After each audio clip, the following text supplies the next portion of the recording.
I'm very touched, and I salute you for all that you do each and every day. And thank you for being here for our national conference. And thank you for making the trip. Thank you for making the commitment to be here.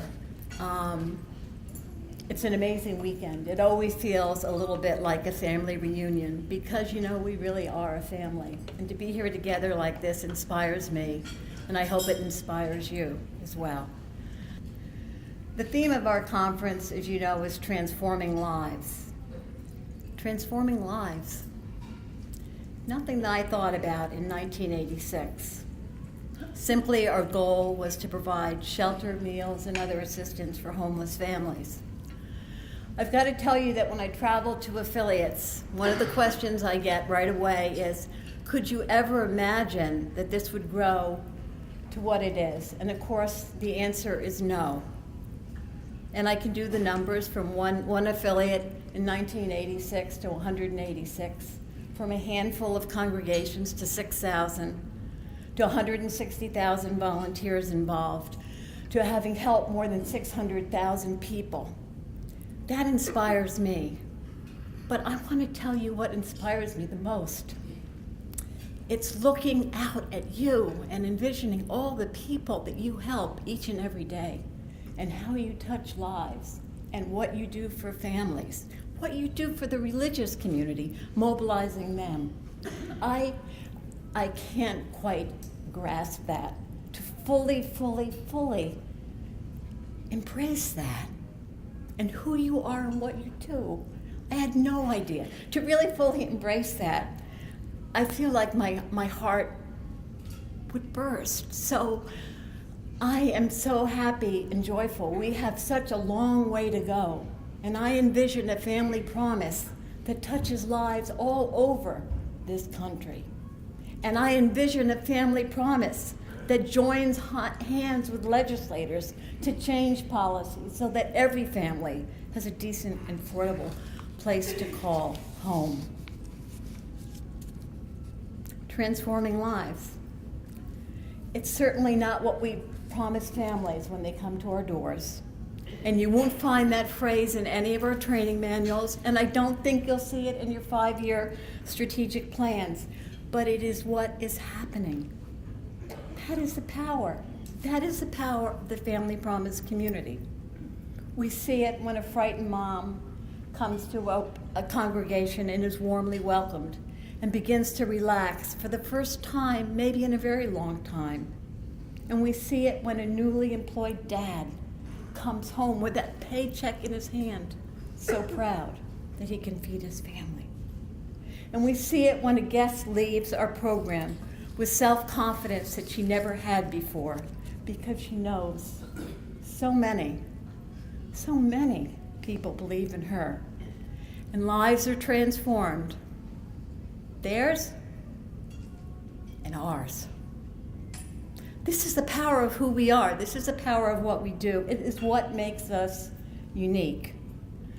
I can go on about transforming lives, but I know you know what I mean because you live it.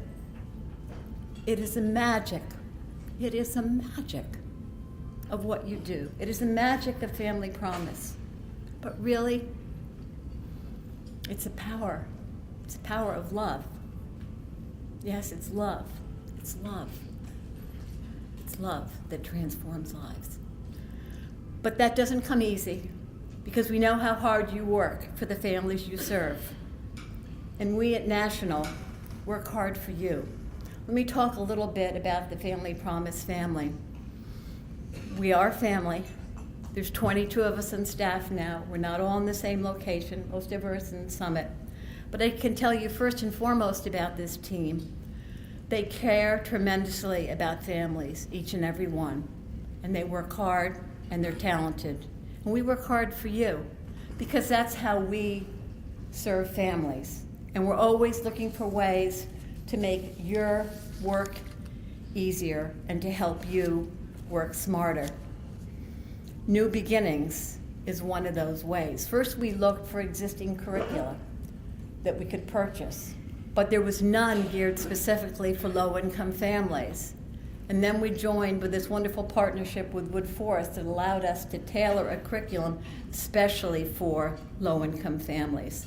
Financial literacy is important for anyone, but especially for low-income families who lack decent paying jobs, who face the high cost of housing. And the wonderful Case Manager's Manual that you've all received a copy of from Best Practices in the Field. That's for interns, for case managers, for directors. And FP Force is another example for a program we tailored for you. We purchased Salesforce and we tailored it so you could identify all your donors and relationships, your volunteers, and also use it for case management. 75 affiliates are now using FP Force. And Donor Drive, more and more affiliates are using Donor Drive. It's very, very powerful, both in terms of tailored templates for Family Promise fundraising events as well as campaigns. And we continue to offer amazing webinars for you, 6 to 8 times a year on generational poverty, leadership, volunteer training. One of the most popular webinars is board development and retention.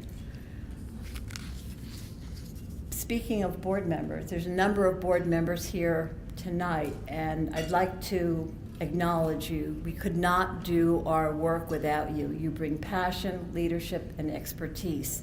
May I ask all the board members in the room and former board members to please stand.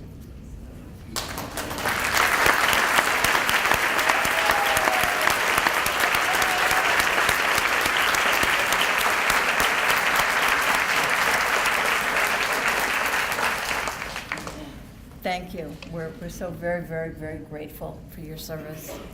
Another initiative spearheaded by our national office is the Government Relations Committee. The GRC was started 4 years ago and is now headed up by Frank McCann. He works with experienced affiliate directors to help understand and navigate the changing complexities of government policies and regulations. And one of our primary goals is to help you ensure that you can get and keep as much government funding from year to year as possible.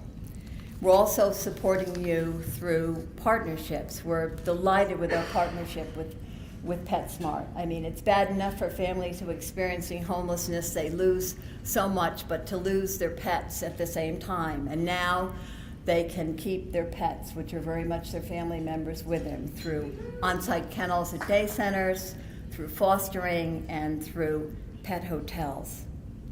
And you've met Wood Forest as well, who's just done an amazing job with helping us with the curriculum. But not only that, they want to work with you in their regions to serve on your boards, committees, and to volunteer.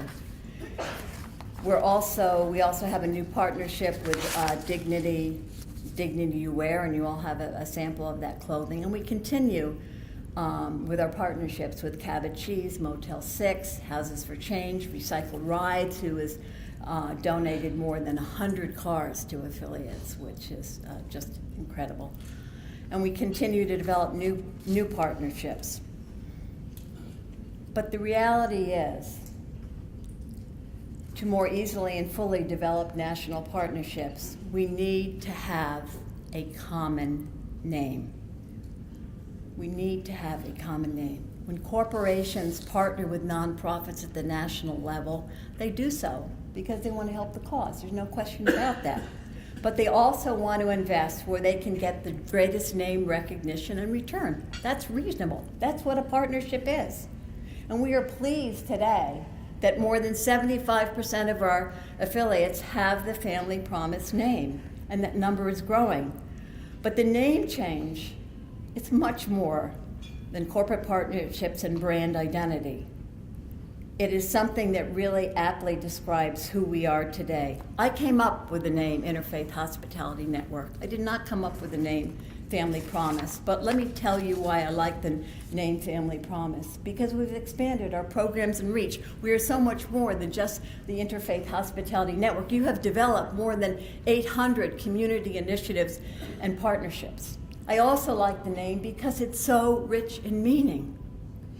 Families, we're working with families. We're offering a promise or pledge to walk alongside families on their journey to sustainable independence. And it also expresses the inherent promise in each family, and we've seen it. We've seen that transformation, the promise inherent in each family that we serve. Together, as Family Promise, we are stronger in speaking to governments, to corporations, and to the media. We are a family, and we are stronger when we share the same name. I know that change is not easy, but for those of you who have not yet adopted the Family Promise name, I urge you to do so. It will strengthen us. It will strengthen us all, and we need to be strong. A unified identity name would also strengthen our advocacy work. Advocacy is addressing the root causes of why families are homeless in the first place. And as Congresswoman Schakowsky said, who better than Family Promise? With 160,000 volunteers from every faith and political persuasion to speak to our legislative leaders about ending poverty and homelessness. You know what, I gotta tell you that I feel like we almost have a responsibility to, because we've come so close up to the problem. We've looked at a homeless mom and dad and their kids with no place to turn. We know the issues of housing. We almost have a responsibility to advocate to change systems and policies that perpetuate homelessness.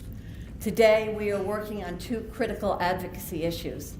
The first is how we define who is homeless. And the second is the absolute need for affordable housing.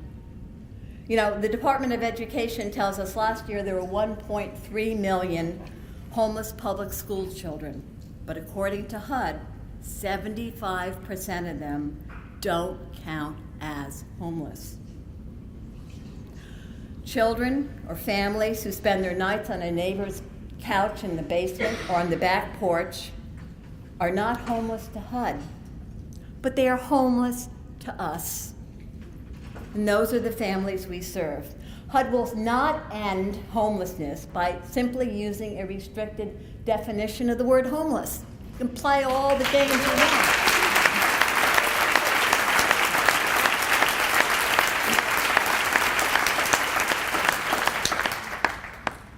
I mean, how can we speak about ending homelessness if we don't have reliable data? 3 years ago at our conference, Mark Johnson, who was then from HUD, said, well, we can't count them all because, you know, there's not enough money to go around. We've got to limit the count because there's so much money. Can you imagine if we did that with folks who had cancer and heart disease? We're only going to count until the money runs out, and then we're going to stop counting. It's the principle of it. The families we serve, about 75% of them are not counted. They count to us.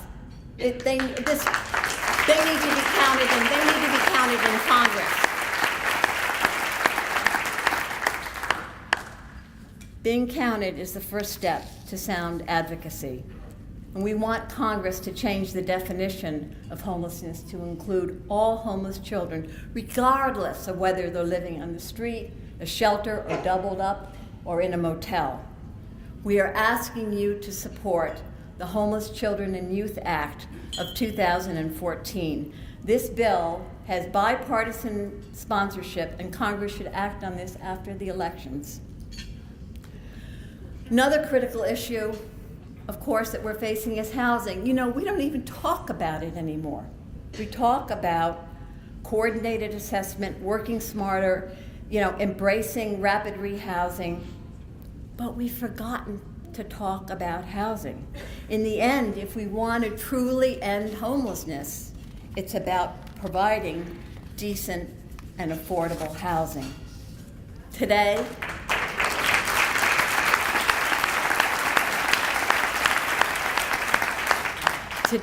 for every 3 extremely low-income families, there's only one affordable unit.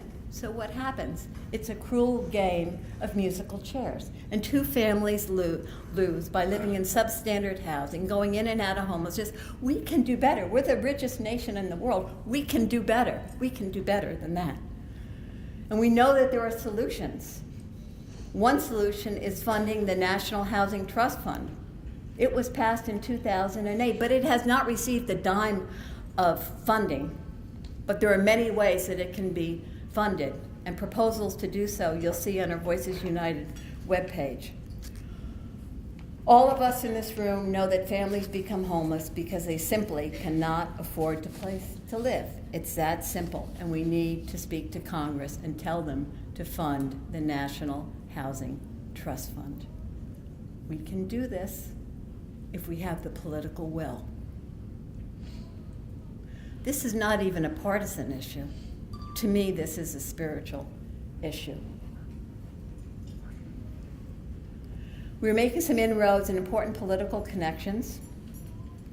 I recently met with Congressman Jim McGovern of Massachusetts, and he has 2 affiliates in his district. And he stayed overnight in May with our Worcester affiliate, and he learned something from that experience. He was surprised to learn that all the families that he met were working, but yet homeless. He learned something that day, but he also lamented to me that too few of his colleagues take these issues seriously, as Congressman Schakowsky has said. They focus on budget and numbers. They rarely see homeless families. And I said to him, well, you know, we have these affiliates all across the country. We have working families, we have moms who are homeless with kids, dads, couples. We can send to Congress whoever you want, amazing speakers, families. And I said, I mean, we're tailor-made for this, and I know our affiliates would love to do this, and so would the families. And he said, I love that idea. So we are going to be launching what we call the Heart to Heart campaign. Imagine if Congress heard from the family who lost its home after an unanticipated illness, or the mom and their teenage son that had to live for 2 months in their car because they couldn't find shelter. Or imagine if Congress heard from the straight-A student who went to school every morning early to take a shower and receive help with homework. Imagine that. Who better to do this than us, with all the families across the country? The Heart to Heart campaign is an outstanding opportunity for our guests to speak directly to the people in Washington who can do something to end this tragedy of homelessness. We'll be asking each one of you to identify families. And who knows? I can't help but dream. The dream in me, well, I still dream, but perhaps the transformative power of Family Promise will spread, and these guests will take a part in shaping legislation that will finally address the root cause of poverty and homelessness. Imagine a nation where every child has the childhood they deserve.